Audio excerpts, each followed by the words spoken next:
In our last video, we discussed some of the reasons that we should all consider playing video games.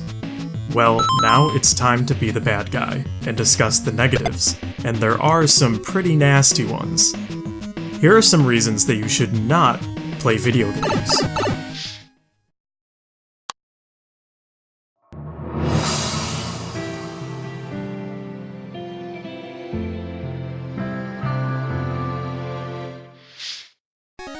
Life is very stressful.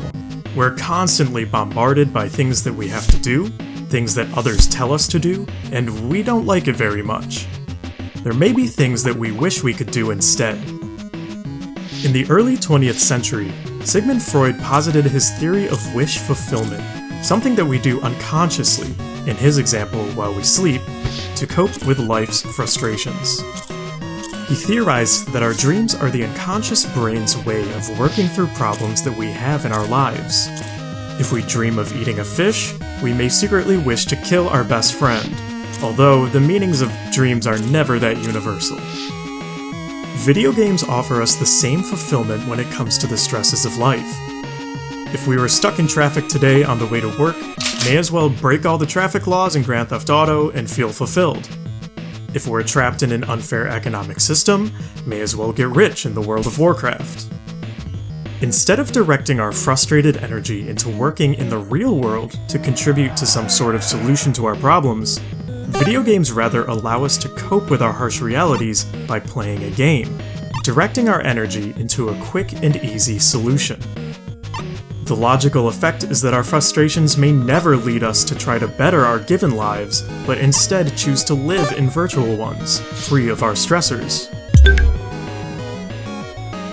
The soothing effect that video games can have on us can be very seductive. Because they're so good at fulfilling our desires and giving us constant positive feedback, video games can be extremely addictive. Studies across the board describe that addicted gamers show the same signs of neurological addiction as those who are addicted to drugs and alcohol. Playing a video game is much easier than going through real life, and the game often tells you what a great job you're doing almost every step of the way. Obviously designed this way so we play them for longer and longer periods of time. Video games grant players a lot of intoxicating power over their virtual worlds because systems and games are much simpler than their counterparts in reality. In fact, a large proportion of video games predominantly employ two mechanics to simplify otherwise complex problem solving: violence and competition. Games that present complex problems such as overthrowing corrupt ruling classes or becoming exceptional in the game world often present systems of violence as the method to achieve those ends. Mario pursues his noble intention of saving the princess by killing hundreds of Bowser's minions along the way. Assassin's Creed is not called Diplomat's Creed. That would obviously make the game a lot harder and probably less fun.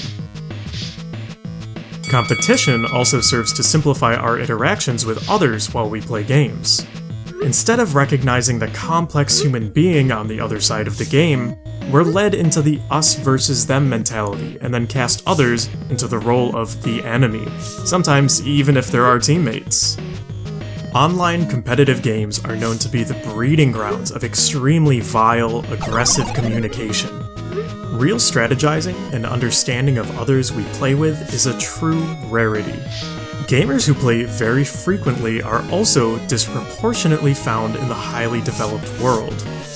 The highest video game revenues in 2018 by country was reported by WePC to be found in, from highest to lowest, China, the United States, Japan, Germany, the UK, and the list continues in that predictable pattern. People in poorer countries often don't even have the opportunity to play any video games at all. That's not even to speak of the distribution of gamers that must exist across class divisions. When we think of engaging with a video game as choosing to exist in a virtual world, one much easier to exist in than our given world, it paints video game playing in a light that's not frequently explored. Video game players could be contributing to the real world, a world that many have no choice but to always exist in with no escape. But instead they choose to contribute to virtual worlds that may have no positive impact on reality. Players choose the easy solution to their frustrations instead of seeking to change the circumstances that led to them in the first place. Unless a game meets the distinguishing criteria that we illustrated in our last video, there's little chance that being good at a game, or putting many hours into it, has much benefit except only satisfying the player. Video games are honestly a marvel of human invention because they so perfectly cater to so many of our desires through one cohesive experience. However, this also makes them one of the most subtly dangerous technologies we've invented. They're almost too easy to become addicted to, and take a lot of time and motivation away from our interactions in the real world.